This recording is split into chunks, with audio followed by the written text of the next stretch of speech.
Your thumb moves before your brain even gives the conscious command. It is a flick, a swipe, a mindless ritual performed 100 times a day, often before you've even fully woken up. You aren't looking for anything in particular, yet you feel an irresistible pull to keep moving, searching for a spark that never quite seems to arrive. This isn't a lack of willpower or a character flaw. You are caught in the gears of a biological machine that was designed millions of years before the first smartphone was ever built.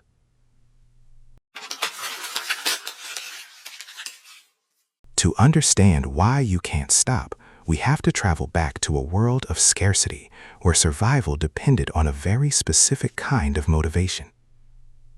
Our ancestors didn't have grocery stores or high-speed internet. They had to hunt, gather, and explore. To keep them moving through the cold and hunger, nature evolved a chemical whisperer.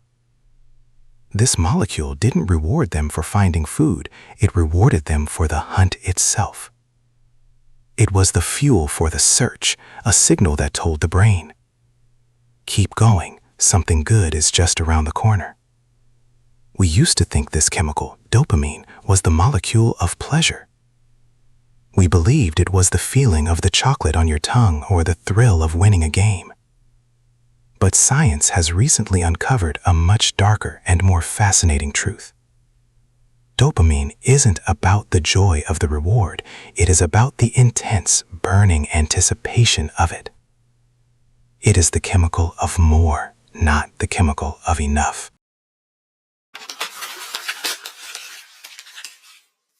In the 1990s, neuroscientist Wolfram Schultz conducted a groundbreaking experiment that changed everything we knew about desire. He monitored the brains of monkeys as they were given a squirt of apple juice. Initially, the dopamine fired when the juice hit their tongues. But as the monkeys learned that a specific light signal preceded the juice, the dopamine spike shifted. The chemical no longer fired when they tasted the reward, it fired the moment the light turned on. This discovery revealed the blueprint of the dopamine loop. The brain begins to value the signal more than the substance. The itch to check your phone is the dopamine spike triggered by the notification light, not the actual content of the message. By the time you've read the text or seen the photo, the dopamine has already begun to drop, leaving you in a chemical deficit. This drop creates a sense of restlessness, a subtle discomfort that can only be cured by one thing: searching again. But there is a specific mechanism that makes this loop unbreakable, and it's something psychologists call variable rewards. If you knew exactly what you would find every time you picked up your phone, you would eventually get bored. However, our digital world is built on the same logic as a Las Vegas slot machine. Sometimes the scroll gives you a boring advertisement, but sometimes it gives you a hilarious video or a flattering comment. This unpredictability sends dopamine production into overdrive. This isn't happening by accident. We are currently living through the largest psychological experiment in human history. Thousands of the world's smartest engineers and data scientists are using these biological vulnerabilities to capture the only thing you have that is truly finite: your attention. They have mapped the circuitry of your VTA and your Nucleus Accumbens, the ancient parts of your brain responsible for survival, and they have hooked them up to a bottomless feed of digital stimulants. The implication of this is a fundamental shift in how we experience reality.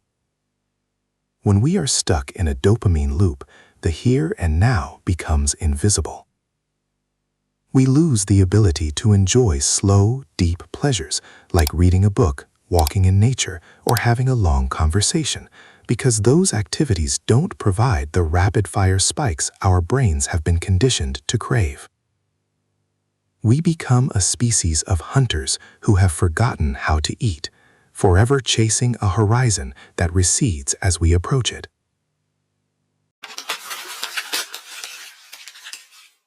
The danger isn't just that we are distracted. It's that we are being rewired.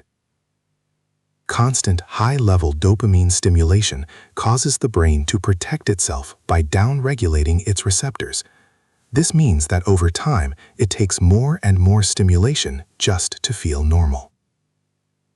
This is the definition of a gray world where nothing feels exciting or meaningful anymore because our internal machinery is exhausted and burnt out.